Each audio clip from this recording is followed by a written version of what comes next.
देखा होगा आपने कि कई बार ऐसा होता है ना कि प्रेजेंटेशन हो रही है, डील होने वाली है, लेकिन एंड मोमेंट पे कैंसिल हो जाती है, वो उसे कन्विंस नहीं कर पाता क्योंकि जो वो मानता है वो उसे प्रेजेंट नहीं कर पा रहा है उस बिलीफ के साथ। नंबर 4, वो लोगों को एक दूसरे के पास लेकर आते हैं। वो लोगों को ऐसा महसूस कराते हैं कि जैसे वो किसी बड़ी चीज का पार्ट है। और हम सभी लोग इस तरह के मूवमेंट से गुजर चुके हैं अपनी लाइफ। कैरिज्मा का मतलब होता है किसी भी इंसान को अपने चार्म की मदद से अपनी तरफ अट्रैक्ट करना। और हमारे लिए बहुत ही इजी हो जाता है आइडेंटिफाई करना कि कौन इंसान कैरिस्मेटिक है। कि ऐसे लोग जब भी किसी कमरे में एंट्री करते हैं कि वहाँ की एनर्जी पूरी तरह से बदल जाती है, बहुत पॉजिटिव वाइब आती है उनसे, और हर इंसान उनसे डायरेक्टली या इनडायरेक्टली बात करना चाहता है।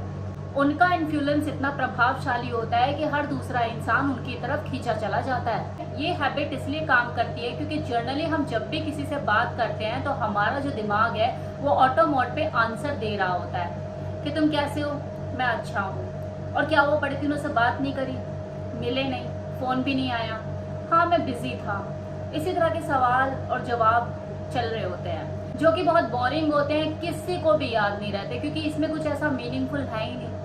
लेकिन जब आप उनसे डीप क्वेश्चन करते हो तो आप उन्हें एनकरेज करते हो अपनी स्टोरी सुनाने के लिए, और ऐसा करके आप उनके दिमाग में इम्पोर्टेंट और मेमोरेबल बन जाते हो। और ये इसलिए होता है क्योंकि हमारा दिमाग बना ही कुछ ऐसे है कि जब भी आप कोई नई चीज एक्सपीरियंस करते हो जो आपके इमोशन को जगाती है तो आपकी ब्रेन सेल्स आपके दिमाग में नई मेमोरीज बनाने लगता है। ऐसा करने से उनका इमोशनल अराउजल बढ़ जाएगा और वो आपकी तरफ अट्रैक्ट होंगे, आपकी कैरिस्मा के फैन बन जाएंगे। दूसरी हैबिट जो उनके अंदर पाई जाती है कि कैरिस्मेटिक लोग ऑथेंटिक होते हैं। उनके अंदर कोई खामी या कोई बुराई भी है वो भी उसे धड़ल्ले से बताते हैं, छिपाते नहीं है, खुलकर बोलते हैं कि भाई मेरे साथ ये परेशानी है और मेरी वीकनेस ये है, मेरे साथ ये दिक्कत है। उनकी ये ओपननेस, उनका ये खुला बिहेवियर बाकी लोगों को खुद से रिलेट कराने का मौका देता है।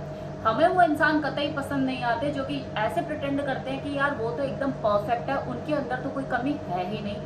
और यही कारण है कि ऐसे लोगों पे जल्दी ट्रस्ट करना मुश्किल होता है। ये वाली जो क्वालिटी है ना, ये जो हैबिट है, अपनी कमियों को स्वीकार करना या अपनी वीकनेस को जग जाहिर बता देना, ये आपने कितनी ही सेलिब्रिटीज के अंदर भी देखी होगी। कुछ ऐसे सेलिब्रिटी भी होती हैं जो कि अपनी कमियों को छिपाते हैं, इनफैक्ट सीधे मुंह बात भी नहीं करते, और ऐसी सेलिब्रिटी लोगों को पसंद भी नहीं आते। उनके ऊपर मीम्स बनते हैं, आपने जया बच्चन के ऊपर कितने मीम्स बनते हुए देखे हैं। इसी तरह से आपने कुछ ऐसी सेलिब्रिटीज को भी देखा होगा, चाहे बॉलीवुड की बात हो या हॉलीवुड की, जो कि बहुत बोल्ड हैं, लेकिन उसके बावजूद भी वो अपनी कमियों को सामने लोगों के बताकर बहुत जल्दी इम्प्रेस कर लेते हैं। क्या ये भी इतना मस्कुलर, इतना गुड लुकिंग, इतना हैंडसम गाय, इसकी एनर्जी इतनी जबरदस्त है कि क्या ये भी टूटता है, ये भी अंदर से इस चीज को इस तरीके से लेता है? तो बिल्कुल मेरे जैसा है। मतलब जब हम किसी और की मिस्टेक, उसके फेलियर को, उसकी लाइफ में आने वाले अप डाउन, उसकी जर्नी को जब हम देखते हैं तो हम उससे कनेक्ट कर पाते हैं, और फिर हम अपने आप को अपने फेलियर के बेसिस पे कम जज करते हैं। यानी कि जो सेलिब्रिटीज होते हैं उनके पास ढेरों ऐसे तरीके होते हैं जिनको यूज करके वो लोगों को खुद से रिलेट करा पाते हैं। थर्ड हैबिट कैरिस्मेटिक लोगों की, कि ऐसे लोग जो होते हैं वो गुड लिसनर होते हैं। हमें जनरली ये समझाया भी जाता है, बचपन से लेकर बड़े तक हर कोई ये सुनता आया है और समझता आया है कि बड़े बूढ़े कह गए, और आज भी कहा जाता है कि हमें 2 कान और 1 मुंह इसलिए दिया है कि हम ज्यादा सुने और कम बोले।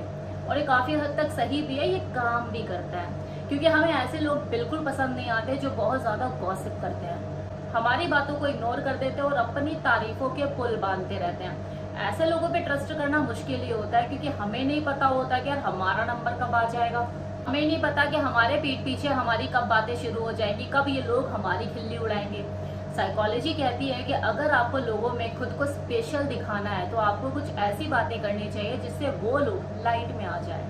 कैरिस्मेटिक लोगों की ये हैबिट दूसरे लोगों को अपलिफ्ट करती है और दूसरे लोगों को अपनी तरफ अच्छा महसूस कराने का मौका देती है, क्योंकि हर इंसान प्रशंसा का भूखा होता है। हर इंसान को अच्छा लगता है कि मुझे पूछा जा रहा है, लोगों की भीड़ में मुझे आइडेंटिफाई किया जा रहा है, मुझे रिकॉग्नाइज किया जा रहा है। आपने कितनी ही नेटवर्क मार्केटिंग कंपनी में देखा होगा कि स्टेज पे बुला बुला के उनको अप्रिशिएट किया जाता है। ये चीज उनको मोटिवेट करती है उस जगह पर टिके रहने के लिए, बने रहने के लिए, क्योंकि वो प्रशंसा उसे बाकी दुनिया नहीं दे रही है लेकिन वहां उसे मिल रही है। So everyone need recognition. तो ये जो कैरिस्मेटिक लोग होते हैं वो भले कितना ही चार्मिंग हो, वो दूसरों को प्रशंसा देते हुए पीछे नहीं हटते, उनको एप्रिसिएशन देते हुए बिल्कुल भी नहीं झिझकते। एक और चीज होती है कि पूरे ग्रुप की जो सोशल एंजाइटी होती है वो कम हो जाती है, और क्योंकि इस एंजाइटी को कम करने में आपके एफर्ट्स थे, इसलिए आप लोगों के लिए स्पेशल बन जाते हो। नंबर 4, वो लोगों को एक दूसरे के पास लेकर आते हैं। वो लोगों को ऐसा महसूस कराते हैं कि जैसे वो किसी बड़ी चीज का पार्ट है। और हम सभी लोग इस तरह के मूवमेंट से गुजर चुके हैं अपनी लाइफ में कभी ना कभी। जब रूम में हम कहीं बैठे होते हैं और बहुत ज्यादा बोर हो रहे होते हैं, और उस वक्त मन में ऐसा चल रहा होता है कि यार मेरा वो दोस्त होता ना तो अभी तक यहाँ का रंग बदल चुका होता। माहौल में एनर्जी होती है, वो वाइब होती है, अभी तो सारी बोरियत छाई हुई है। ये ऑकवर्ड साइलेंस पता नहीं कब जाके खत्म होगा। हर इंसान एक दूसरे का मुंह ताक रहा है कि मैं बोलूं या मैं कब बोलूं, या मुझे कुछ बोलना भी चाहिए या नहीं, है मैं स्टार्ट कैसे करूं। तभी उसका जो दोस्त आता है, एकदम से रूम की एनर्जी बदल जाती है। पॉजिटिव वाइब्स होती है, वो हर किसी से हाय हेलो कर रहा होता है, शर्ट की तारीफ कर रहा होता है, क्या कलर बड़ा सूट कर रहा है तुम्हारे ऊपर। वो लोगों को हाय हेलो करता है, कॉम्प्लीमेंट देता है, एक पॉजिटिव एनर्जी लेकर आता है, और बोरिंग मोमेंट जॉयफुल बन जाता है। ये तो होती है एनर्जी की ताकत। और इनका ये बिहेवियर क्रिस्मेटिक लोगों के बारे में एक और चीज बताता है कि जब भी कोई इंसान हमसे हंसकर मिलता है, मुस्कुराते हुए मिलता है, कि हम भी उसको मिरर करके अच्छा महसूस करने लगते हैं। मुंह बनाने की बजाय जब उनसे हैंडशेक करते हैं, उनसे खुलकर ऐसे मिलते हैं, हक करते हैं, तो हमारे अंदर बॉन्डिंग हार्मोन्स रिलीज होते हैं जो कि हमें अच्छा महसूस कराते हैं, एक रिलेशन बनाते हैं। तो हमारा दिमाग उन्हें एक फ्रेंड की तरह देखने लगता है। और ये हैबिट आपको रणवीर सिंह, जी हाँ, रणवीर सिंह के अंदर देखने को मिलेगी। वही बॉलीवुड एक्टर, उसकी एनर्जी कितनी जल्दी माहौल बदल देती है और सभी उसके साथ कितना घुल मिल जाते हैं। नाउ 5वीं हैबिट करिस्मेटिक लोगों की, कि ऐसे लोग हमेशा अपनी बोली हुई बातों पर बिलीव करते हैं। अब आप बोलोगे कि ये तो सभी करते हैं, मैं भी जो बोलता हूँ उसको मानता हूँ, लेकिन ऐसा नहीं है। कि ज्यादातर लोग बोलते कुछ हैं लेकिन अंदर से मानते कुछ हैं। वो अपनी बातों पे खुद ही बिलीव नहीं करते, और इसी वजह से कई बार बड़ी बड़ी जो नेगोशिएशंस होती है, जो डील्स होती है, वो फेल्ड हो जाती है, क्योंकि सामने वाला समझ जाता है, वो उसकी वाइब को, उसकी एनर्जी को समझ जाता है कि ये जो बोल रहा है इस पे इसका खुद का बिलीव नहीं है, ये मुझे क्या कन्विंस करेगा। जब भी कोई इंसान बिना किसी प्रूफ के बड़े बड़े वादे करता है, तो आप समझ जाते हैं कि इसकी बातों का कोई वजूद नहीं है, और आप उस पर ट्रस्ट नहीं कर पाते हैं।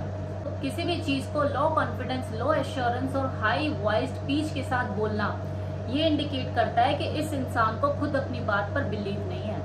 अगर इसे अपनी खुद की स्टेटमेंट पर इतना बिलीव होता तो फिर इसे इतना चिल्लाने की जरूरत नहीं पड़ती अप्रूवल के लिए।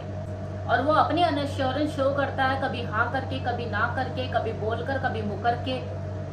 जो इंसान अपनी बात से नहीं मुकरता, उसी पर ही ट्रस्ट किया जा सकता है। और ये वाली एश्योरेंस जो होती है, करिस्मेटिक लोग बहुत आसानी से दे पाते हैं, क्योंकि वो वही बोलते हैं जिस पर वो बिलीव करते हैं।